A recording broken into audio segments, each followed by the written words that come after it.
السلام عليكم ورحمة الله وبركاته. كيفكم شباب؟ رجعت لكم فيديو جديد. بهذا الفيديو راح نتعلم كيف نتحكم بجودة أي فيديو وبتحويله من هي الدقة لهي الدقة وبطريقة سهلة وبسيطة. إذا كنت أنت جديد اعمل لايك واشترك بالقناة ليوصلك كل المقاطع الجديدة وأعطينا الانترو.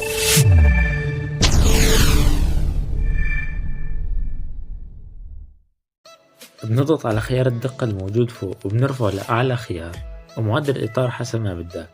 بعدين رح ننزل لتحت على الخيارات، بعدين رح نختار ضبط.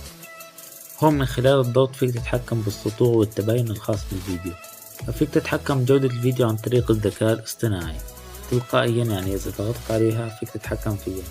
والطريقة اليدوية إنه مثلا إذا ضغطنا على التباين، ومن خلال هاي الحركة فيك ترفع وتنزل حسب ما بدك انت. واذا ملاحظين على شاشة الفيديو ان الجودة ارتفعت، حتى لو كانت فوق بس 1080 بس جودة الشاشة بترتفع لانه جهازك ما بيدعم غير 1080، بس الكاب كات رح يضغط لك اياها بالدقة اللي بدك اياها. مثل ما كنتم شايفين هلا اذا تحكمنا شوي بالسطوع والسلاسة والالوان راح تلاحظوا انه حجم الفيديو كبر. وطبعا كل ما كبر حجم الفيديو كل ما زادت الدقة تبع الفيديو. طبعا الشاشة انتوا لاحظوا على الشاشة